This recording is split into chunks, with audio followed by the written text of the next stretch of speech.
केरल में brain eating amoeba नाम की बीमारी फैल रही है और इसके करीबी 61 केसेस सामने आए हैं और 19 लोगों की मौत हो गई है। दोस्तों, अब अगर आप ये सोचने में लगे हैं कि हर वायरस केरल से ही क्यों भारत में आते हैं, तो थोड़ा रुक जाइए। पहले वायरस के बारे में जान लीजिए ताकि ये और ना फैल सके। कॉन्स्पिरेसी थ्योरीज पर तो हम बाद में भी बात कर सकते हैं। केरल में एक ऐसी दुर्लभ लेकिन घातक बीमारी ने दस्तक दे दी है जिसे ब्रेन ईटिंग अमीबा कहा जाता है। गर्म मीठे पानी में छिपा ये छोटा सा जीव मस्तिष्क को नष्ट कर सकता है। ये आंकड़े चिंताजनक है, लेकिन अच्छी खबर ये है कि जागरूकता और सावधानी से इसे रोका जा सकता है। आइए जानते हैं कि हम इससे कैसे सुरक्षित रहें। ये अमीबा, जिसका वैज्ञानिक नाम नेग्लेरिया फॉफलरी है, एक सिंगल सेल ऑर्गेनिज्म है। ये खतरनाक इसीलिए भी है क्योंकि ये सभी उम्र के लोग प्रभावित करता है, चाहे बच्चे हो या बूढ़े। थोड़ा सा रिलीफ इस बात का है कि विशेषज्ञों ने इसे कोई नई महामारी नहीं माना है, बल्कि बेहतर जांच की वजह से मामले ज्यादा सामने आ रहे हैं। पहले ब्रेन इन्फेक्शन के मामलों में अमीबा की जांच नहीं होती थी, लेकिन अब स्टैंडर्ड प्रोटोकॉल में CSF टेस्ट शामिल हैं। केरल के फिजिशियन और इंडियन मेडिकल एसोसिएशन के कोचेयर डॉक्टर राजीव जयदेव कहते हैं, ये इन्फेक्शन तब होता है जब पानी नाक से बार बार और ज्यादा मात्रा में अंदर चला जाए। ये दुर्घटना से ब्रेन में पहुंच जाता है। राज्य सरकार ने तालाबों, झीलों और नदियों के आसपास साइन बोर्ड लगाए हैं और लोगों को चेतावनी दी है। दोस्तों, अमीबा गर्म मीठे पानी जैसे तालाब, झील या नदियों में पाया जाता है, जहां ये बैक्टीरिया खाकर जीवित रहता है। अमीबा स्लाइन वाटर यानी कि समुद्री पानी में नहीं टिक पाता। ठंडे मौसम में ये सिस्ट फॉर्म में बदल जाता है, जो इसे पर्यावरण से बचाता है, लेकिन जब पानी गर्म हो जाता है ये एक्टिव हो जाता है।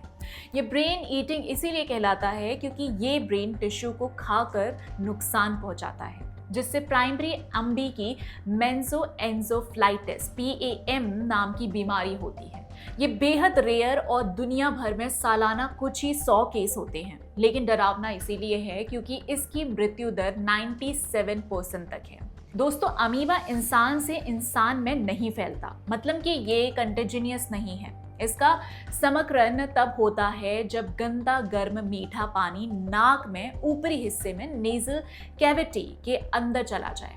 नाक और ब्रेन के बीच सिर्फ एक पतली हड्डी यानी कैम्ब्रिफॉर्म प्लेट होती है, जिससे अमीबा आसानी से ब्रेन तक पहुंच जाता है। ये आमतौर पर स्विमिंग, डाइविंग या पानी में कूदने जैसी एक्टिविटीज से होता है, जहां पानी जोर से नाक में चला जाता है। नेजल रिंसिंग में भी अगर स्टरलाइन पानी ना इस्तेमाल किया जाए तो रिस्क बढ़ जाता है। क्लोरीन युक्त स्विमिंग पूल या ठंडा पानी सुरक्षित है।